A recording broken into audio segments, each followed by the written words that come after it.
భారత్ ఒకే దెబ్బ బంగ్లాదేశ్కి ఎలా తగిలింది అంటే చూడండి, ఈ స్టోరీ చాలా చాలా ముఖ్యం. ఎందుకంటే ఒక వీడియోలో నేను మాట్లాడాను. భారతదేశము అండమాన్ నికోబార్ ఐలాండ్స్ వద్ద ఈ ఇంటర్నెట్ నెట్వర్క్ ఇది ఎంత పెద్దది అంటే ఒకవైపు మీకు సింగపూర్ దాకా కూడా, అంటే సముద్ర జలాల అడుగున మీరు సబ్మెరైన్ వేసుకొని వెళ్ళారంటే మీకు ఈ కేబుల్స్ కనిపిస్తాయి. మామూలుగా మీకు నాకు ఛాన్స్ లేదు, కానీ మీకు ఎక్స్పర్ట్స్ మీకు వాళ్ళని చూసారనుకోండి, ఇవన్నీ వర్క్ చేస్తూ ఉంటారు సముద్రం అడుగున, చాలా ఎగ్జైటింగ్గా ఉంటుంది. సో మీకు సింగపూర్ దాకా కూడా ఈ ఇంటర్నెట్ కనెక్షన్ అనేది వెళుతూ ఉంటుంది, కేబుల్స్ వెళుతూ ఉంటాయి. అలాగే ఇంకొక వైపు చూసారనుకోండి, ఫ్రాన్స్ దాకా కూడా, నేను చెప్తే నమ్మరు, ఇది రియాలిటీ అండి. అదేంటండి మీకు సముద్ర జలాల అడుగున ఇంతంత పెద్ద ఇంటర్నెట్ కనెక్షన్స్ అంటే అలాగే ఉంటాయి. అందుకే నేను మాట్లాడతాను. మీరు ఫ్రెండ్లీగా ఉన్నారు అనుకోండి, ఎవరికి ఎప్పుడు ఎటువంటి సమస్య లేదు.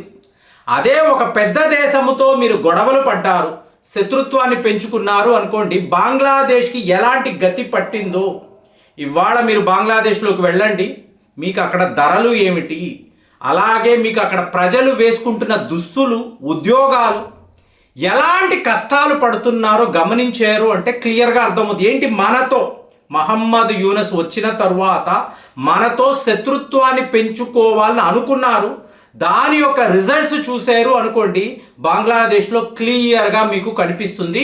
అందులో చాలా ముఖ్యమైన అంశం ఏమిటి అంటే ఈ ఇంటర్నెట్ కనెక్షన్. సో మనము కట్ చేసి పడేశాం. చూడండి, మీకు గ్రౌండ్ రియాలిటీ ఏమిటో తెలియకపోతే మీకు ఎన్నెన్ని సమస్యలు వస్తాయి. ఇప్పుడు ఈ మహమ్మద్ యూనస్ అనబడే చీఫ్ అడ్వైజర్ చైనా వెళ్ళాడు. We are the guardians of the Indian Ocean గొప్పగా చెప్పుకున్నాడు. అంటే మమ్మల్ని మించి హిందూ మహాసముద్రంలో ఎవరు ఏమీ చెయ్యలేరు మాట్లాడాడు కదా. ఇప్పుడు చూడండి స్టోరీ. అంటే బిఎస్ఎన్ఎల్ అంటారు కదా, భారత్ సంచార్ నిగమ్ లిమిటెడ్, వీళ్ళు 2015లో ఈ 7 రాష్ట్రాలు ఉంటాయి కదా, 7 సిస్టర్స్ స్టేట్స్ అని అంటారు. అస్సాం నుంచి అరుణాచల్ ప్రదేశ్ దాకా, నార్త్ ఈస్ట్ ఇండియా అంటారు.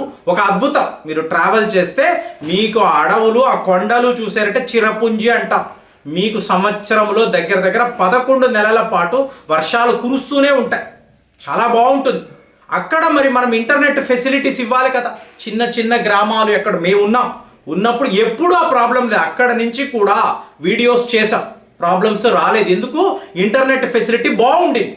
అదే మహమ్మద్ యూనస్ ఏం ఆలోచించాడు, మీరు వెస్ట్ బెంగాల్ నుంచి ఇలాంటి ఒక ఇంటర్నెట్ నెట్వర్క్ పెట్టుకున్నారు. ఇది ఎక్కడ దాకా వస్తుంది, బంగ్లాదేశ్లో కాక్స్ బజార్ అంటారు, అక్కడ దాకా కూడా వస్తుంది.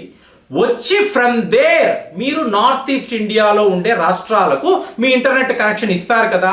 కానీ మీరు మా దేశాన్ని వాడుకుంటున్నారు, మమ్మల్ని వీక్ చేస్తున్నారు. అంటే ఒక ఇంటర్నెట్ హబ్ లాగా మీరు బంగ్లాదేశ్ని వాడుకుంటున్నారు. దీన్ని నేను ఒప్పుకోను. అంటే వాడు ఏంటి, భారత్ బంగ్లాదేశ్ సమానము, మేము కూడా ఇక్కడ చాలా చాలా ఇంపార్టెంట్ కంట్రీ, దీన్ని నువ్వు గుర్తించని మనకి చెప్తున్నాడు. అసలు మన వల్లే వాడికి ఆ గుర్తింపు వచ్చిందని వాడికి తెలియదా? ఇప్పుడు ఈజిప్ట్ దేశంలో ఒక మహామేధావితో మాట్లాడుతున్నాం, ఆయన అదే అంటున్నాడు, మీరు హిందువులు, మేము ముస్లింలు, కానీ మనం ఎంత హ్యాపీగా ఉన్నాం, ఎంత ఫ్రెండ్లీగా ఉన్నాం. ఇది ఆ దేశ నాయకులు గమనించాలి. ప్రజల పాయింట్ ఆఫ్ వ్యూ నుంచి ఒక దేశాన్ని చూడాలి. అది చూడకపోతే అవే ఇవి యుద్ధాలుగా మారుతాయి. గొప్ప విషయం కదండి.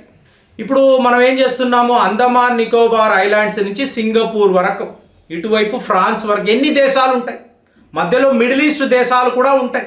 సో అందరూ మన ఇంటర్నెట్ సర్వీసెస్ తీసుకుంటున్నారు. సో అంతా బాగుంది, ఏంటి, ఫ్రెండ్లీగా ఉన్నాం. ఇక్కడ శత్రుత్వము, విభేదాలు, గొడవలు ఏమీ లేవు. కాబట్టి ఎవ్రీథింగ్ వాస్ ఫైన్. ఇప్పుడు మీరు రష్యన్ ఆయిల్స్ అన్నారు అనుకోండి, 2022 ముందు వరకు చూడండి, యూరోప్ యూనియన్, సో వీళ్ళు రష్యా దగ్గర నుంచి పైప్ లైన్స్లో, మీరు నమ్మరు, పైప్ లైన్స్లో మీకు న్యాచురల్ గ్యాస్ అలాగే ఆయిల్స్, అంటే వాళ్లకు కావలసిన 27 దేశాలు ప్లస్ యూరోప్ దేశాలు, వీళ్లకు కావలసిన ఎనర్జీని రష్యా నుంచే వాళ్ళు కొనుక్కునేవాళ్ళు. Everything was fine. కానీ ఇది ఎప్పుడు కూడా అమెరికాకు నచ్చదండి. ప్రపంచము మీకు సుఖశాంతులతో ఉంటే అమెరికా సర్వేనే అవ్వదు. కాబట్టి ఎక్కడో ఒక దగ్గర ఏదో ఒక గొడవ, ఏదో ఒక యుద్ధము, మీకు ఒక కాన్ఫ్లిక్ట్ ఉంటూ ఉంటేనే వీడు సర్వైవ్ అవుతాడు. కాబట్టి ఈరోజు ఏమైంది, రష్యాకు యుక్రెయిన్కి యుద్ధము అన్నాడు. యూరోప్ యూనియన్ వాళ్ళు మూర్ఖులు, ఆ నాయకులు రష్యాపై శాంక్షన్స్ అన్నారు, ఇవాళ ఆయిల్స్ లేవు, న్యాచురల్ గ్యాస్ లేకుండా అష్ట కష్టాలు పడుతున్నారు. కాబట్టి దీని అర్థం ఏంటి? ఈ నీతి ఏమిటి? మీరు ఫ్రెండ్లీగా ఉండాలి, ప్రతి వాళ్ళు కూడా స్నేహపూర్వకంగా ఉంటే ప్రపంచము బాగుంటుంది. ఇక్కడే ఈ దుష్టులు, మీకు డొనాల్డ్ ట్రంప్ ఒక దుష్టుడు అంటే మీకు మహమ్మద్ యూనస్, వీళ్ళందరూ ఒక గ్రూప్. సో ఇప్పుడు ఈ మహమ్మద్ యూనస్ ఏమన్నాడు? నా బంగ్లాదేశ్ను మీరు ఎలా వాడుకుంటారు? వాడుకోవడానికి కుదరదు, ఈ ఇంటర్నెట్ కనెక్షన్ అనే దాన్ని నేను కొనసాగనివ్వను. ఇక్కడ ఎలా ఉంటుంది? వెస్ట్ బెంగాల్, బంగ్లాదేశ్, దానిని దాటి మీకు 7 రాష్ట్రాలు కూడా వస్తాయి. సో మనం చూసాం, మోదీ గారి దాకా వ్యవహారం వెళ్ళింది. అలాగా అయితే ఒక పని చెయ్యి, ఈ కాక్స్ బజార్ అంటున్నారు కదా, అక్కడ ఇంటర్నెట్ కనెక్షన్ని తీసివేయండి. అంటే ఎయిర్టెల్, జియో, సో వీళ్ళవేనండి అత్యంత చవక ధరకు మనము బంగ్లాదేశ్కు ఇంటర్నెట్ సర్వీసెస్ ఇస్తున్నాం.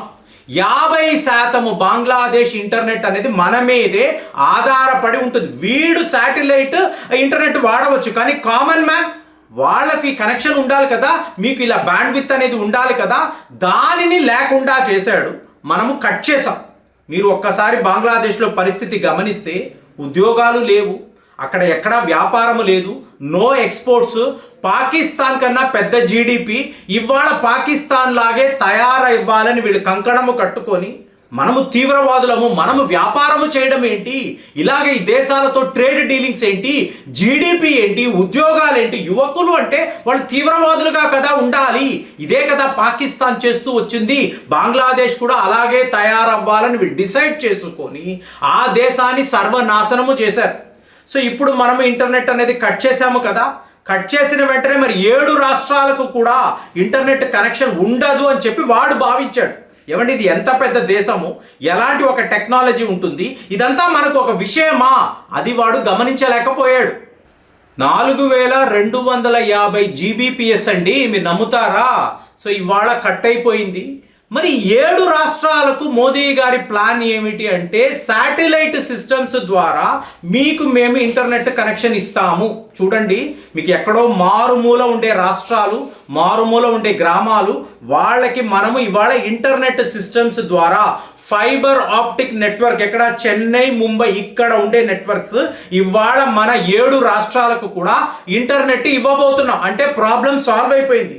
కానీ బంగ్లాదేశ్ కోరి మనతో శత్రుత్వం, మనతో సమానము అనుకుంటున్నాడు. అదే మూర్ఖత్వం.